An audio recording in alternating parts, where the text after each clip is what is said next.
Howdy lads, welcome back to another daily upload. You know me, I am all about consistency here on the channel. Anyways, here's the situation I want to talk about. In only half of 2025, there have been 24 dead whales that washed up in San Francisco Bay, when usually the most we'd see in a year is like 15. So why is that happening? There's a lot of factors impacting the situation, so let's start with the type of whales washing up, because that's really important for understanding why they keep dying.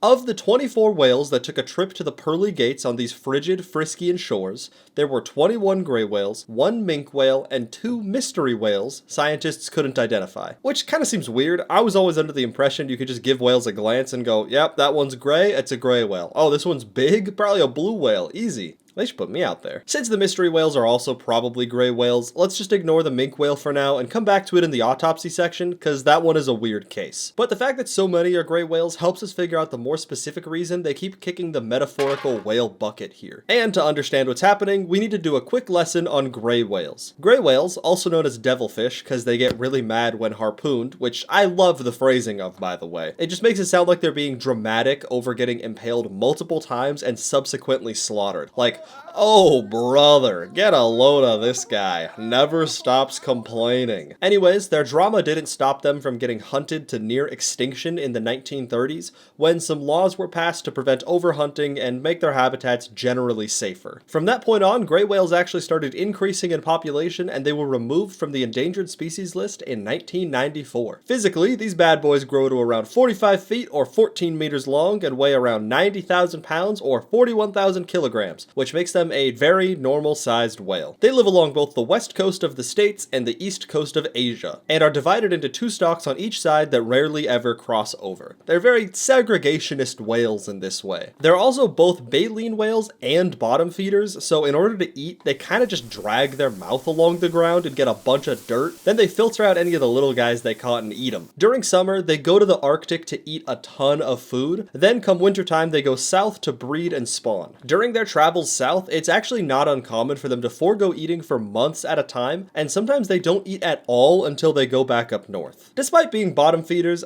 they can't hold their breath too good. They might look similar to sperm whales, but they are a far cry from having the sperm whale's ability to hold their breath for over an hour, and they can actually only hold theirs for like 15 minutes. Because of this, when they're migrating, they usually hang out kinda close to the surface in order to breathe every few minutes, which is why whale watchers will actually commonly spot gray whales during the spring as they migrate. How fun!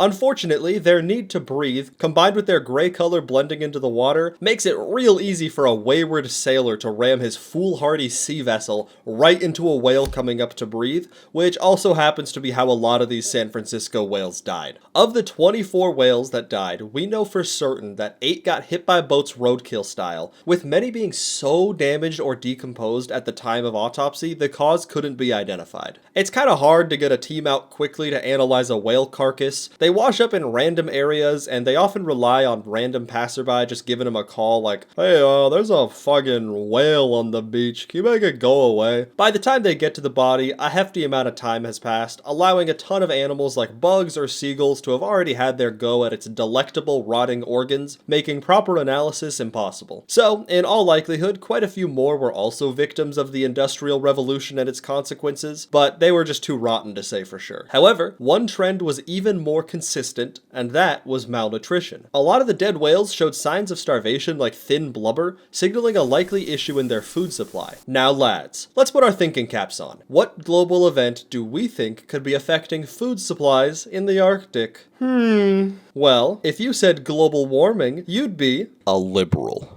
You'd also be right. Global warming has been running an absolute train on the Arctic, and the melting ice has been seriously disrupting algae growth. Algae is one of the fundamental building blocks of the Arctic food chain, and if you've ever been in the 5th grade before, which everyone here has many years ago, YouTube, give me my AdSense, you'd know kicking one of those Jenga blocks makes the whole tower fall, and quick. As a result, it's believed the gray whales are struggling to find enough food up north, and they end up migrating slower or even not at all in some cases. The fatigued whales just kind of hang around until they get bonked on the head by a ship and end up on a beach. This theory is also backed up by the record low number of gray whale calves that have been seen, and the total population is at its lowest since the 70s. All of this is bad, but there is one other possibility relating back to that minke whale from before, which is maybe these whales are just crazy. You see, minke whales are incredibly rare, with only like 5 or so being spotted in the bay in the last 16 years. In the case of the minke whale that died, scientists spotted it multiple times. In fact, it was repeatedly stranded near beaches, and despite rescuers dislodging it over and over, the young whale just kept coming back before eventually getting stuck in a dangerous patch of mud rescuers couldn't reach. Due to so much sun exposure, the whale was practically whale jerky at that point, and the vets were forced to euthanize it to prevent further suffering. Obviously, this behavior is extremely strange. Whales are supposed to like water, not land. And after searching the body, it was believed the whale could have been suffering from domoic acid poisoning. This is a whole other can of worms that is about to be opened, and also the second potential cause of all these whale deaths. You see, domoic acid is a toxin produced by a type of harmful algae blooms called Pseudonychia australis, which have been occurring much more frequently along the west coast of North America, once again due to everyone's good pal global warming.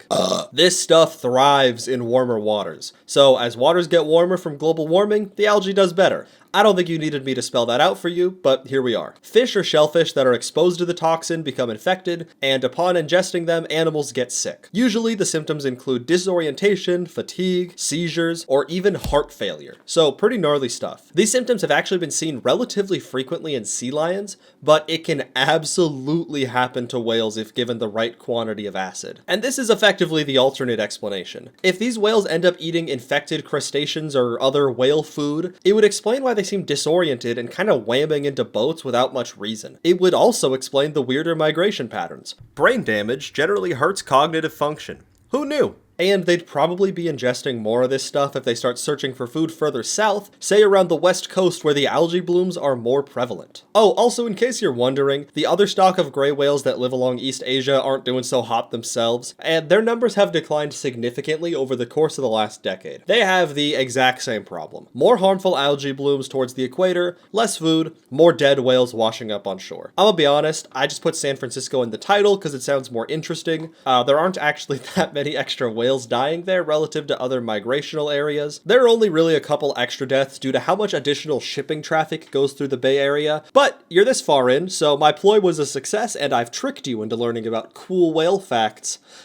I bet you feel real silly right now. Keep in mind, it's still possible both of these theories are totally wrong and there's some other mystery explanation causing these whale deaths. This is an ongoing thing after all, but logically speaking, these two seem to be the most likely reasons. And without changes, the whales will probably just keep dying. The only real solution is to fix their food chain, and that requires fixing global warming. But I've handled my section of things, so I'll leave that one to you. You got this. Anyways, fun note to end on. Thanks for watching, and thanks to my patrons who probably forgot they're still subscribed. I will see you lads next time.